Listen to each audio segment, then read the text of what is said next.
देखिए हर खबर यहीं पर। सब्सक्राइब कीजिए TV9 भारतवर्ष। हमारे देश में कोरोना की और राज्य है बिहार, वहां क्या हाल है कोरोना के मरीजों का और अस्पतालों का। शहर चाहे कोई भी हो, राज्य चाहे जो भी हो, किसी भी अस्पताल का कोरोना वार्ड आज की तारीख में खौफ का दूसरा नाम है। बिहार में तो स्थिति अलग ही है। यहाँ सुशासन राज में कोरोना के डर से भी बड़ा है कोरोना वार्ड के अंदर मौजूद डर। वार्ड के अंदर गंदगी है, जगह जगह कूड़ा कचरा फैला है, उमस भरे कमरे हैं। एक कमरे में 8 बिस्तर लगे हैं जिस पर कोरोना मरीजों का इलाज हो रहा है, या यूं कहिए मरीज यहां रहने को मजबूर हैं।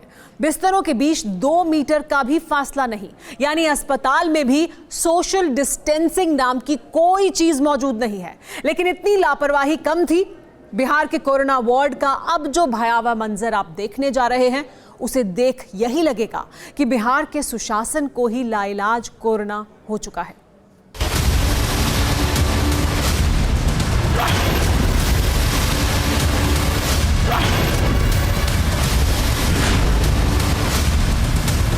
कोई अगर डेथ हो जाता है तो 2 से 3 दिन तक जो है उसको बगैर सील किए छोड़ा जाता है।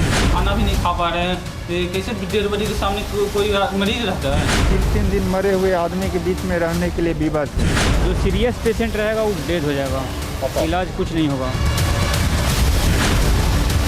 और कैमरा कोरोना वार्ड में जा पहुंचा, जहां दृश्य वायरस से जूझते मरीज थे, जहां उन मरीजों की तीमारदारी में जुटे डॉक्टर थे, जहां नर्सें थी, जहां सफाई कर्मचारी थे, और उन सभी के बीच में पड़ी थी एक लाश। जहरीले वायरस ने जिसकी जिंदगी छीन ली, उसे छूने वाला भी कोई नहीं था। कोरोना वार्ड में वायरस विस्फोट का इससे जीता जागता सबूत कहीं और नहीं मिलेगा। ये बिहार है, बिहार की राजधानी है। बिहार की राजधानी का खास अस्पताल है जो कोरोना के इलाज को समर्पित है। ये पटना का NMCH यानी नालंदा मेडिकल कॉलेज और हॉस्पिटल है। लापरवाही की हद देखिए।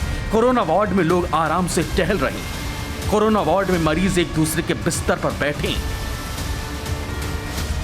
उसी वार्ड में खाना पीना चल रहा है जो कोरोना का चैम्बर है।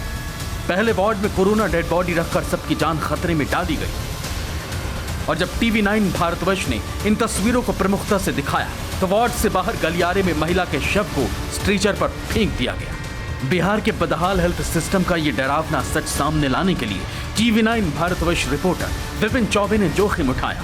जब TV9 की टीम दोबारा NMCH में दाखिल हुई, तब भी वो शव वहीं पड़ा मिला। इस वक्त हम पटना के सबसे बड़े अस्पतालों में शुमार NMCH के इमरजेंसी वार्ड के अंदर खड़े हैं, और यहां पर हमें बताया गया है कि मरीजों के बीच में मुर्दा पड़े हुए हैं। कोरोना वार्ड में वायरस के साथ कुत्तों की भी एंट्री है। कोई रोकने टोकने वाला नहीं। बदइंतजामी का आलम यह है कि कई दिनों तक शवों के वार्ड में पड़े रहने के आरोप भी लगाने वालों की कमी नहीं।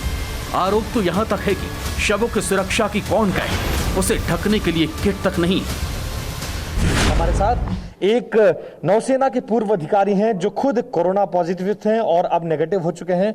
उनसे एक बार जानते हैं। शंकर जी, क्या है अंदर की तस्वीर, जरा बताइए। अंदर की तस्वीर बड़ी भयावह है सर। कोई अगर डेड बॉडी रहता, कोई अगर डेथ हो जाता है तो 2 से 3 दिन तक जो है उसको बगैर सील किए छोड़ा जाता है। जैसा कि सबको मालूम होगा कि डेड बॉडी से वायरस फर करके बाहर निकलने का ट्राई करता है, और उसके बगल में जो है उसके बगल में पेशेंट सोए रहते हैं। ठीक है, तो ये बड़ी भयावह स्थिति है सर। ऐसा क्यों है? क्या अस्पताल को जहरीले वायरस के प्रकोप का पता नहीं? क्यों NMCH में अंधेर गर्दी है? जवाब देने वाला भी कोई नहीं। जब मरीज कुछ कहने की हिम्मत जुटाते हैं, तब यहाँ के स्वास्थ्यकर्मी मास्क हटाना नहीं भूलते। TV9 रिपोर्टर विपिन चौबे की हिदायतों के बाद भी सफाई कर्मी ने मास्क हटाकर बात की। सामने भी डेड बॉडी क्या? हाँ, मास्क नहीं हटाइए, मास्क नहीं, दूर से चलिए हम बाहर चलते हैं। देखिए ये NMCH की तस्वीर है। बेहद भयावह तस्वीर है। डेड बॉडीज हम लोग देख कर आ रहे हैं। जिस वार्ड में पेशेंट्स एडमिट हैं वहां पे देखिए, यहाँ पे बहुत सारी अव्यवस्था है। ये औषधि विभाग है। मैं चाहूंगा मेरे कैमरा पर्सन राजू जो है वो थोड़ा सा सफाई कर्मियों से दूर रहे, क्योंकि ये कोविड वार्ड्स में जाते हैं। ये देखिए, औषधि विभाग इंडोर है और उसका B वार्ड, और यहाँ पर आप देखिए कि हालात बहुत बदतर है। अस्पताल के बाहर मरीजों के परिजनों का जमावड़ा रहता है। किसी को टेस्ट रिपोर्ट का इंतजार है, कोई अपने मरीज को लेकर फिक्रमंद है, मगर एनएमसीएच में कौन कर क्या रहा है ये कोई जान ही नहीं पा रहा। कोरोना का जांच करवाने के लिए यहाँ पर आए हैं। डॉक्टर साहब जांच करने के लिए पर्ची बना के दे दिए हैं, लेकिन यहाँ पर में अभी भी जांच करने वाले कोई भी दिखाई नहीं दे रहे हैं। सुबह 11 बजे से हम खा रहे हैं यहाँ पर। जो सीरियस पेशेंट रहेगा वो डेथ हो जाएगा, इलाज कुछ नहीं होगा। क्यों ऐसा क्यों लग रहा है आपको? क्योंकि जांच होने में 2 दिन 3 दिन समय लगा देते हैं, प्लस ऑक्सीजन का समस्या है, बहुत तरह का होता है समस्या यहाँ पे। प्रत्येक रूम में एक पेशेंट मरा रहता है, उसके बीच में जो है सो जो पेशेंट बने हुए 3-3 दिन मरे हुए आदमी के बीच में रहने के लिए विवश हैं। पेशेंट रहते हुए भी वो देख के उल्टी कर के जो है ना और परेशान हो जाते हैं। ऑक्सीजन नहीं मिल पाता, पेशेंट को खुद लाना पड़ता है, जिसको ऑक्सीजन नहीं मिलता वो गायब है। बिहार में वुहान वायरस दिन ब दिन पैर पसार रहा है, मरीजों में बढ़ोतरी बेतहाशा हो रही है। केंद्र की टीम बिहार में कोरोना से बिगड़े हालात का जायजा लेने भी पहुंच चुकी है, लेकिन सरकारी अस्पतालों के हालात सुधर नहीं रहे। तमाम तरह के आरोप है जो मरीजों के द्वारा लगाया जा रहा है। हालांकि सरकार अपनी पीठ थपथपाने में जुटी है, जबकि हकीकत यह है कि कोरोना से पूरा बिहार बेहाल है और पटना में भी स्थिति बदतर होती जा रही है। हालात यही रहें तो बहुत बड़ी त्रासदी के रूप में इसे देखा जाएगा और पटना में जैसे बिहार में जैसे आंकड़े बढ़ रहे हैं, ये आंकड़े कहीं ना कहीं सरकार और देश के लिए परेशानी का सबब बन सकते हैं। कैमरा पर्सन राजू के साथ विपिन चौबे, TV9 भारतवर्ष, पटना, बिहार। परवाह देश की, सोमवार से शुक्रवार रात 10 बजे TV9 भारतवर्ष पर।